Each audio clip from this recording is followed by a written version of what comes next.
अज़ान गिरामी, यहां तक रिवायात में मिलता है कि जब मौला आंखें निकाल के देखते थे दुश्मन को, मौला की बड़ी बड़ी आंखें थे, सुर्ख हो जाती थी, निकाब चेहरे पे रखते थे, सिर्फ आंखें नजर आ रही होती थी, हाथ में जुल्फकार होती थी, सर उठा के आंखें खोल के दुश्मन को देखते थे, आंखें सुर्ख हो जाती थी, जब जलाल में आते थे आंखें सुर्ख हो जाती थी, जब देखते थे तो बड़े बड़ों का पित्ता पानी हो जाता था। अब ये अफराद नहीं पहुंच सकेंगे, मैं इस्तिलाहात उर्दू की इस्तेमाल कर रहा हूं। तो जिगर वैसे ही पानी हो जाता था, बड़े बड़े अफराद खत्म हो जाते थे। जैसे सिर्फ शेर के हमले ही से कई बकरियां मर जाती हैं, वो उन्हें मारता नहीं है, उन्हें एहसास हो जाता है शेर आ गया।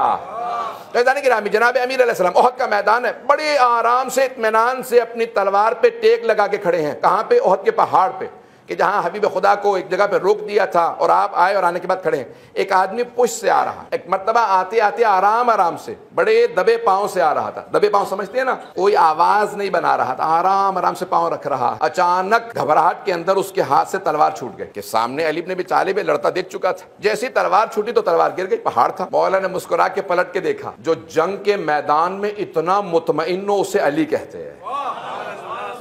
बड़े इत्मीनान से मौला ने पलट के देखा, उसे देखा, जैसे ही देखा तो उसने फौरन कहा, या अली, मैंने लोगों से सुना कि आप अपने दुश्मन की 3 बातों में से एक को मानते हैं या अपने दुश्मन की बात को भी मानते हैं। मौला ने कहा, फरमा बोल क्या चाहता है? कहा, या अली, अपनी तलवार मुझे दे दीजिए, मांगने आया हूं, अगर आप मांगे तो कहते हैं कि आप अता करते हैं। या अली, अपनी तलवार दे दीजिए। मौला ने अपनी तलवार उसके सामने फेंक दी। अब घबराया, उसने तलवार फिर भी नहीं उठाया। कहा, या अली, जानते हैं मैं आपके कत्ल के लिए आ रहा था? मौला ने कहा, हाँ। कहा, फिर भी आपने तलवार दे दी? कहा, हाँ। कहा, क्यों? का तब तक तू कातिल था, अब तू साइल है।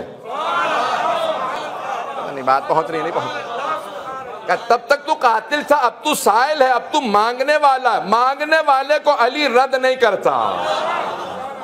का तूने मांगा था इसलिए मैंने तलवार दे दी। तो कहा कि या अली बताइए, ये आपका किरदार है या दीन ने आपको सिखाया? का यही मेरा दीन है, जो मैं कर रहा हूं यही मेरा दीन है। का या अली, अगर यही आपका दीन है तो मैं आपके दीन पे हूं, मैं आपके दीन पे हूं, मुझे कलमा पढ़ा लीजिए। अज़ीज़ान गिरामी, कौन कहता है अली की तलवार से इस्लाम फैला? अली के किरदार से इस्लाम फैला। तलवार सिर्फ उनके लिए थी जो मुनाफिक व कुफ्फार थे, मुशरिक थे, जो दुश्मन खुदा थे, दुश्मन रसूल खुदा थे, सिर्फ उन्हें मारते थे। तो अज़ीज़ान गिरामी, पेश कर रहा हूं कि शजाअत इस्लाम की अलामत है। यहाँ ओहद का सबसे बड़ा जो मारिका है, कि जहां जनाब अमीर अलैहिस्सलाम जंग करते रहे, पूरी फौज आती थी, मौला एक तलवार से पूरी अपनी फौज को जो मुकाबले में आती थी रोकते थे, यहां तक कि तलवार टूट गई। तलवार टूट गई है लेकिन दुश्मन फिर भी हमला नहीं करता। जनाब खत्मी मर्तबत को पलट के देखा जनाब अमीर ने, कहा, या रसूल अल्लाह, मेरी तलवार टूट गई। जहनों में है ना वाक़ई जहन, आप तो घबरा कैसे सुन रहे हैं जैसे आपने पहली दफा सुना।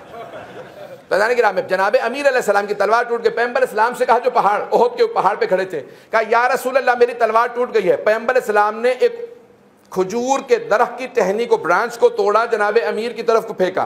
कहा, या अली, इससे मुकाबला कीजिए, मेरी लाखों रूह कुर्बान अली पे। ये नहीं कहते या रसूल अल्लाह, ये बारीक सी लकड़ी है, उनके हाथों के अंदर लोहे की तलवार है, आपने उसी हाथ में टहनी को लिया, मुकाबला किया। दूसरी दफा फिर कहा, या रसूल खुदा, टहनी टूट गई है। पैगंबर इस्लाम ने एक और टहनी फेंकी। जब तीसरी दफा टहनी फेंकी तो अल्लाह ने जन्नत के अंदर हुक्म दिया जनाब जिब्राइल को, जुल्फ़िकार ले और चला जा।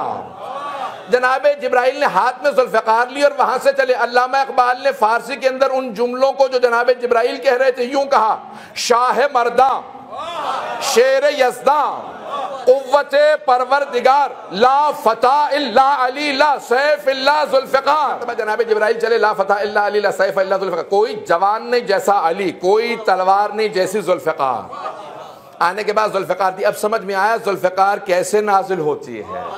जुल्फ़िकार किरदार से नाजिल होती है।